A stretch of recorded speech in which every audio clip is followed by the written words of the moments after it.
Previously in the complete creation. And in the case of the Green River fossil paddlefish, it still had preserved cartilage that they managed to remove from the fossil.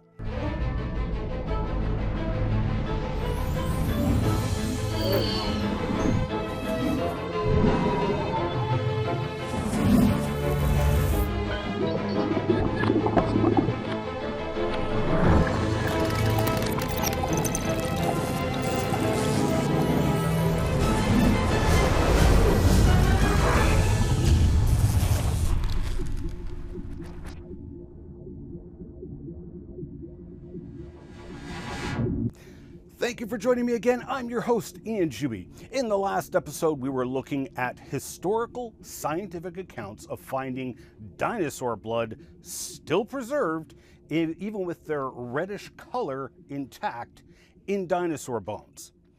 The one account from Seitz in Germany from 1907 may very well be the first account ever. Now, presuming it is, that's still 114 years of reports of dinosaur blood found in the scientific literature, of which we reviewed several instances in the last lecture. Now, this is a startling discovery no matter what your beliefs are.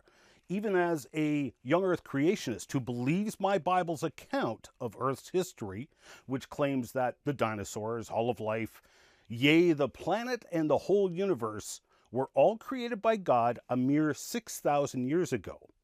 Finding blood still preserved in dinosaur fossils is mind-boggling. Yet, that is far more believable in the biblical timeline than the evolutionary claim that those dinosaur bones are tens of millions of years old, and yet blood has still been preserved in them. Let us briefly revisit where I left off in the last lecture. You'll remember that in 1907, Adolf Seitz wrote about and showed micrographs of red blood cells still containing their reddish color preserved in fossil dinosaur bone. In 1923, Moodie wrote his authoritative work on pathology, the study of death, and he himself detailed finding red blood cells in fossil dinosaur bone he had personally excavated in 1906. But Moodie, of course, believed the claims of deep time and millions of years. So he was highly skeptical of his own discovery. He recounted Seitz's writings and mistranslated the original German, with the incorrect translation implying that Seitz didn't believe he had found red blood cells, but rather crystals that resembled red blood cells. In actual fact, the exact opposite was the case. Seitz was ruling out all other possibilities except red blood cells. But Moodie expressed his skepticism and affirmed his skepticism with what he mistakenly thought was Seitz's skepticism. The reason this is all significant is because Martil and Unwin, writing in 1997 to address all of these copious claims of alleged red blood cells being found in fossils over the past 90 years, cited Moodie's skepticism and the mistaken skepticism of Seitz to contend that these were not preserved red blood cells. As part of their research into the matter, Martil and Unwin went looking for and found some of these alleged red blood cells themselves. Oh, hold up!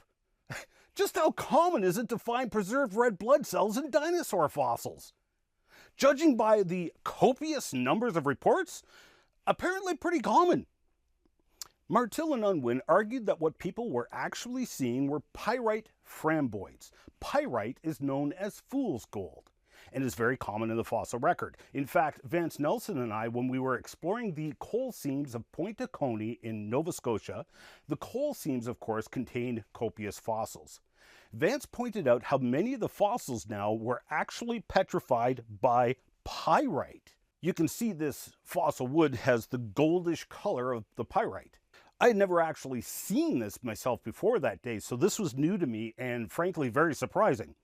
With regards to Martil and Unwin, I have no doubt that they did in fact find pyrite framboids in the dinosaur bone they examined, but let's critically analyze their work, which they supported with the skepticism of Moodie and what they thought, based on Moodie's mistaken translation, was the skepticism of Seitz. So here's the original fossil bone, and you can see the channels, which are obviously Haversian canals, crowded with these spheres of alleged red blood cells. Here's one of those clusters magnified. They then acid etched the bone, and this is what it looked like afterwards. And they zoomed in on this knob right here, which they contend is a pyrite framboid. They then compared that knob to a pyrite framboid they obtained from a completely other fossil, some fossil dinosaur poop, coprolite. Now, they bounced all over the place with magnification, so it makes it really hard to follow along to see the problems with what they're claiming. Now, first things first, this is all in black and white. You'll remember Seitz described the red blood cells as being red in color, not gold in color, the color of pyrite. Schweitzer observed the same thing. The cells are clearly translucent and red in color, just like red blood cells and not like pyrite. But I've taken Martil and Unwin's images and scaled them relative to each other so that they are all the same scale. Here's the original bone with lots of clusters of those spheres in question. Here's the close-up of the clusters put to the scale with the original image. Now they acid etched the bone. Wait, where did all the clusters of spheres go? The blood vessels, the Haversian canals, where did they go? They're gone. They've all been apparently removed by the acid etching, and all that's left is this huge knob of unknown material which is resistant to acid. Compare the size of that knob to the size of the spherical objects in question. It is literally more than twice the size of the mystery spheres they were trying to identify. Now, I have no doubt that what they found there is a pyrite framboid. I'm not questioning them on that issue. I think they proved that identification quite well, and I actually have a lot of respect for David Martil as I've followed his works for many years. But that pyrite framboid has nothing to do with the copious numbers of obvious red blood cells that they too found in fossil dinosaur bone. Copious red blood cells that they removed in the processing of the fossil. But let's take it a step farther. In Mary Schweitzer's 2005 paper, she not only documented preserved T-Rex red blood cells, but soaked the fossil in a weak acid to demineralize the fossil. This dissolves the minerals, leaving behind any biological materials, of which she found copious amounts. I mean, here, take a look at the paper and numerous photographs she provided, which were undoubtedly a very small sampling of a much larger group. She found bone cells, osteocytes. She even found T-Rex meat in the marrow of the bone. Now, what you can't see here in this photograph is that this tissue is being stretched. She actually showed video footage of this stretching on multiple television appearances, and the meat just stretches back into its original shape. I propose an experiment. I mean, hey, for something to be scientific, it needs to be testable, observable, repeatable, and predictable, right? So, go to your grocery store and buy a steak and some cooking bones. Go into your backyard, dig a hole, and bury the steak and bones. Come back 1 year later and dig up the steak and bones. Write down your observations. Use your 5 senses. Touch it. Look at it. See what it looks like. Smell it. Taste it. Listen to it. Now, bury it in the ground again, leave it for another year. Come back in another year, dig it up, repeat all the observations, bury it again. Come back in another year, dig it up, repeat all the observations, bury it again. Now do that for 70 million years. Do you think you will find anything remaining? Do you think that you will find flesh on that steak that's still stretchable? Do you think you will still find red blood cells in that bone? Let's take a historical look at remarkable preservation by burial. Tollund Man was the body of a sacrificed human so incredibly well preserved that when the body was discovered in 1950, it was mistaken as a recent murder victim. The body was buried in and preserved by a bog from which multiple bodies were recovered. Now, Tollund Man was dated as around 400 BC with carbon-14 dating. Wait, if you claim dinosaur fossils are getting contaminated with modern-day carbon-14, then you better apply that logic to Tollund Man as well. If you're going to throw out carbon dates for the dinosaurs, then you better toss out the radiocarbon dates for things like Tollund Man as well. But I'm going to go with that claimed age of about 400 BC, so that's about 2,400 years old. Let's look to the future. How well preserved do you think that body will be in another 2,400 years? What about 2,400 years after that? It's not going to stay preserved like this forever. The skin will break down and eventually liquefy. Any soft tissues preserved will break down no matter how good the preservation matter. What will it look like in another 2,400 years? It's now just under 10,000 years old. Even with this remarkable preservation process, the skin, hair, and clothing will have undoubtedly decomposed to nothing. Why? Because Coelbjerg Man, recovered from the same bog and dated at 10,500 years old, was reduced to scattered bones.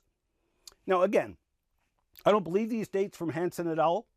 I'm just using the evolutionary community's dates to make a point. So take Coelbjerg Man and leave him sit and rot in the bog for another 2,400 years. So now it's around 13,000 years old. Do you think there will be any soft marrow still preserved in the bones? Any red blood cells still left behind? At what age would you predict that all of these things will have decayed away? 20,000 years? 40,000 years? 100,000 years? All right, let's say 100,000 years, an age for which I would be very, very skeptical that any soft biomatter would still remain, even under these astonishing conditions of preservation. But let's say at 100,000 years, all soft original biomatter has now decayed away.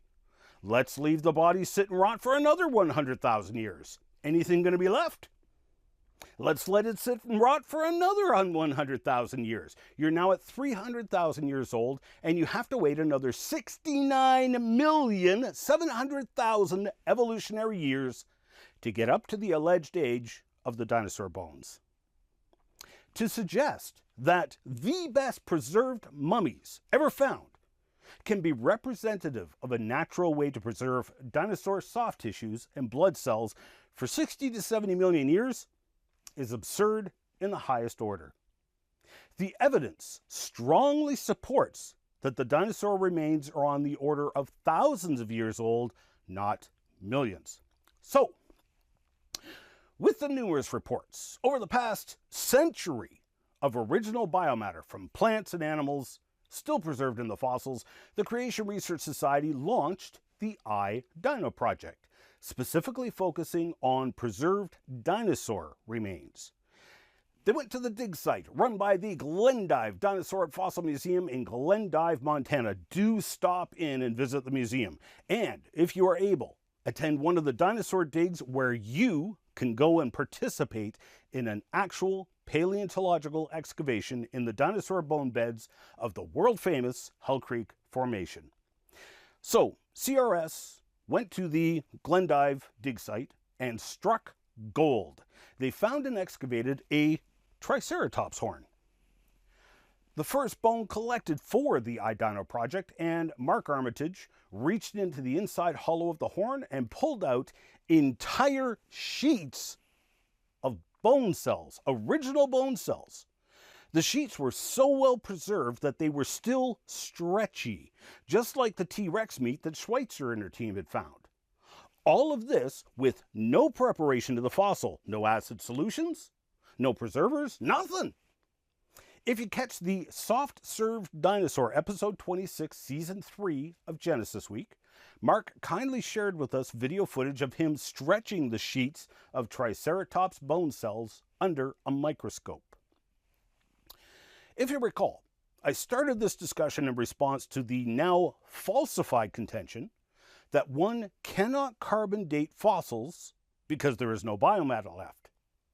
As you can see for yourself, there is copious amounts of biomatter left. But let's take it a step farther. I had the privilege of meeting Texas geologist John Watson shortly before he died, and I wish I had known who he was at the time I met him, and truly wish I had had more time to learn from him. The man was a walking library and always seemed to dig up incredible historic and scientific findings. Now, in the next couple of lectures, when we deal with the profound evidence that man and dinosaur lived at the same time, you'll see John Watson's name come up again. For the moment, I wish to focus on an article he wrote for the Creation Evidence Museum of Glen Rose, Texas in the 1990s, for which Dr. Carl Baugh has kindly given me permission to reproduce on my website. You can catch it here. You'll remember back to part 2 and 3 of this series, we discussed the Niagara Gorge. I pointed out that the hard limestone ledge at the top of the falls, which varies in thickness over the area, that limestone and shale layers, like just about all other sedimentary layers you find on planet Earth, are provincial in size. You can see the layer marked out on this North American map, where outcrops went east and west of Niagara Falls by 1,000 kilometers or more, outcropping all the way up into the Canadian high Arctic, thousands of kilometers away, and covering a good chunk of New York State. Now, this is where it gets important, because a lot of that rock was excavated during the construction of the Erie Canal over the years of 1793 through to 1825. The limestone and compacted gravels in this formation are assigned to the Silurian and Ordovician, and assigned an average age of 430 million evolutionary years old. Yet, as the workers excavated solid rock and compacted gravels, they routinely encountered toads entombed in solid rock. Not only were the toads not fossilized, not only were they preserved in remarkable condition, the toads were alive. The deep state of hibernation, called torpidity, keeps the toad in stasis as long as the toad is kept in temperatures below 50 degrees Fahrenheit or 10 degrees Celsius. The moment the toad warms up to that temperature, it cannot stay in this state of deep hibernation. Once the toads were freed from solid rock tombs, they warmed up and they would hop around in the presence of multiple eyewitnesses for a while, usually dying within the hour, but sometimes living for days. The American Journal of Science and Arts in 1822 documented the first case. The workmen engaged in blasting rock from the bed of the Erie Canal at Lockport in Niagara County lately discovered in a small cavity in the rock a toad in the torpid state, which on exposure to the air instantly came to life but died in a few moments afterwards. The cavity was only large enough to contain the body without allowing room for motion. To the surface was 6 inches through solid stone.